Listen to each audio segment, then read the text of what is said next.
आप सभी सुनने वालों को मेरा प्यार भरा नमस्कार। इस समय सुबह के पौने 4 बजे हुए हैं।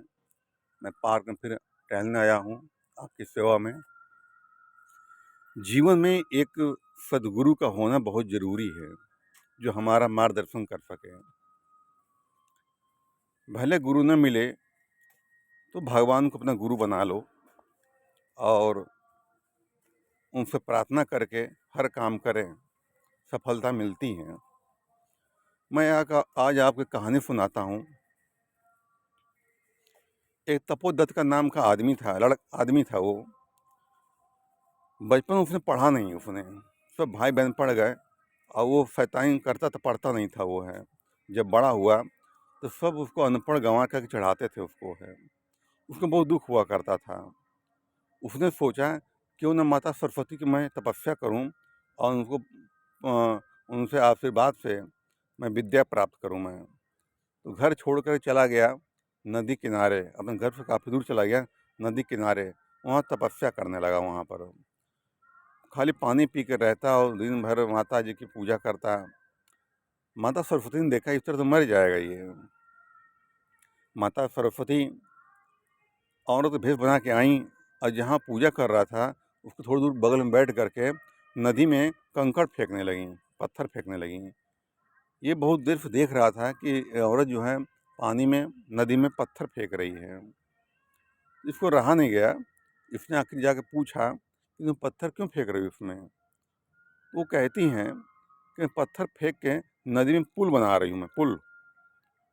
कहने लगी ये पागल औरत, कहीं कंकड़ पत्थर फेंक के पुल बनता है क्या? अरे पुल बनाने की सामग्री चाहिए, उसको मिस्त्री चाहिए, लेबर चाहिए, ईंटें चाहिए, मोरंग चाहिए, सीमेंट चाहिए, सरिया चाहिए, कोई विधि है। उस विधि से ही जो है पुल बन सकता है। कंकड़ फेंक पुल नहीं बन सकता है नदी में। तो उस औरत ने कहा कि पागल तुम हो। विद्या प्राप्त करने के लिए तपस्या से विद्या प्राप्त नहीं होती है। उसके लिए गुरु चाहिए, कॉपी चाहिए, कलम चाहिए, स्लेट चाहिए, पाठशाला चाहिए, तब जाकर तुम पढ़ पाओगे, परक्कस बन पाओगे। तपस्या करने में कहीं कोई विद्या प्राप्त कहीं होती है क्या? उसकी आंखें खुल गईं। कहने लगा आप सत्य कह रहे। उनके पैरों में गिर गया। उस देवी ने कहा जाकर तुम अध्ययन करो, पढ़ाई करो स्कूल में जाके, तभी तुम परिपक्व हो पाओगे। वो आया, बड़ा हो गया था लेकिन फिर भी कॉपी किताब लेकर जाने लगा और पढ़ने लगा। पढ़ने कुछ समय पश्चात वो एक विद्वान बन गया। वो बिना गुरु के ज्ञान कभी मिलता नहीं है। राम कड़ से बड़ा कौन है, वो भी गुरु कीन्हा।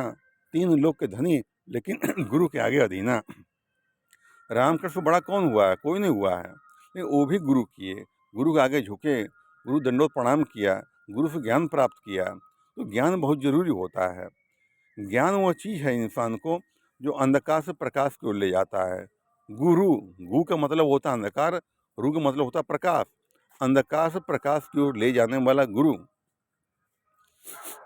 और कोई पुस्तक को भी गुरु बना सकते हैं अपनी हैं। जो अच्छी पुस्तकें हैं वो हमारे गुरु हैं, हमारा मार्गदर्शन करती हैं।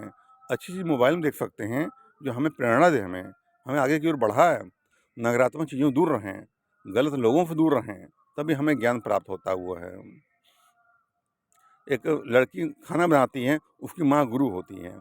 हम लोगों ने जो जो काम सीखा है, जो जो काम करते हैं, हम सबके गुरु हैं। बिना गुरु के ज्ञान कभी नहीं होता है। इस जीवन में एक सदगुरु का होना बहुत ज़रूरी है, जो हमें आगे मार्ग दिखा सके जा करके। हमारे जितने ग्रंथ बने हुए हैं ये भी सदगुरु हमारे ही हैं। हमें हमें जो है रोशनी दिखाते हैं सभी हैं। हमारे महापुरुष लिख के चले गए हैं हमें आगे के लिए। रामायण है, गीता है, कुरान है, बाइबिल है, ये सभी सदगुरु हमारे जीवन में। अगर हम इन पुस्तकों का अध्ययन करते हैं तो हमारा मार्गदर्शन होता है हमारा।